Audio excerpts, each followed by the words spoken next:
Introducing the War of the Three Henrys. This was the 8th and final civil war of the French Wars of Religion. It all began with Henry II. He was the husband of Catherine de' Medici. He was involved in a supposedly docile jousting match, but in the end, he was not victorious.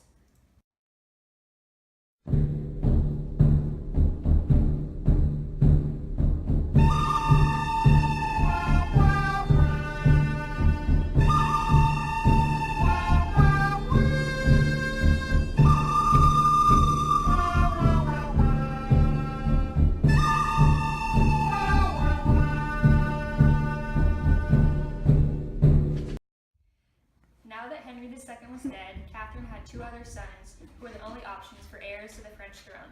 Her son Francis was far too weak to become king, and her other son Charles was too young to take the throne.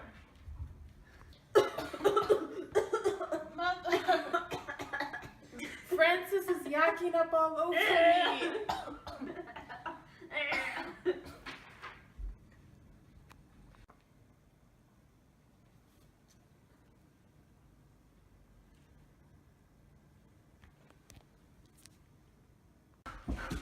Catherine needed to find a solution to the wake left behind by her incompetent sons.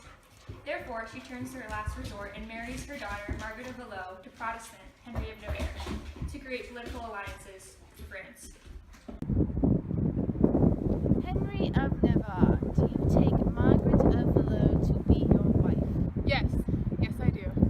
Margaret of Valois, do you take Henry of Navarre to be your husband? Yes.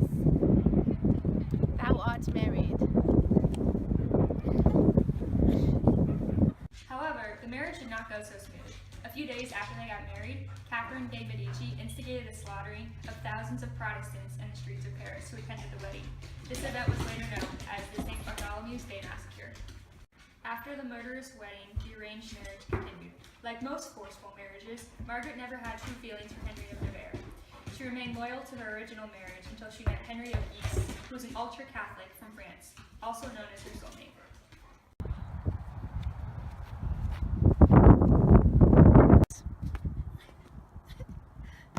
Hot damn! At last,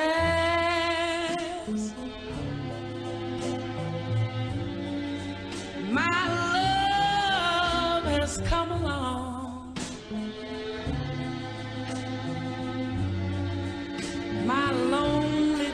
Now that Margaret had found her true love, Catherine de' Medici still needed a child to step up and rule France. The only successful son that Catherine de' Medici had that ruled France was King Henry III. He ascended to the throne next. I, King Henry III, accept the French throne. Get out of here, you Catholic! Get out of here, filthy Protestant! You're trying to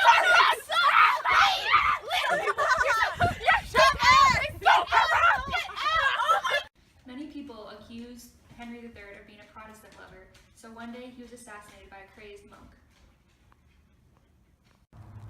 It's so good to be king.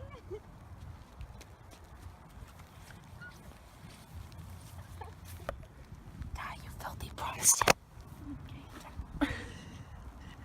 Now with King Henry III dead, Henry of Navarre becomes King Henry IV.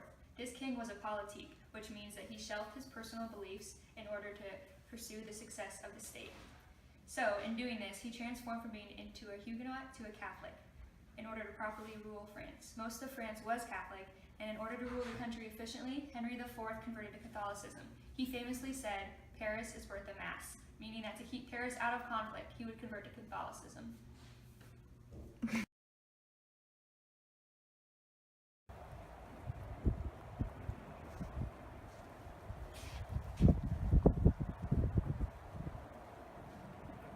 Thank you, peasant. While ruling, Henry IV passed the Edict of Nantes. This granted religious rights to Huguenots even though France was still mostly a Catholic country. It halted religious wars and increased the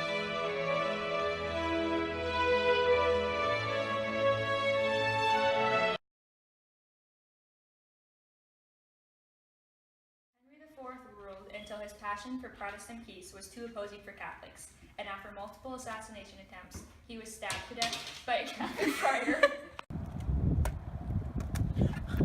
Why must you kill me? You're not a true Catholic. You let the Protestants get away with too much.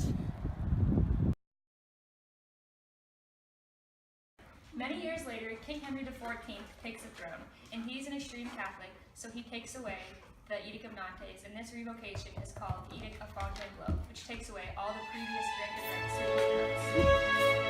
to the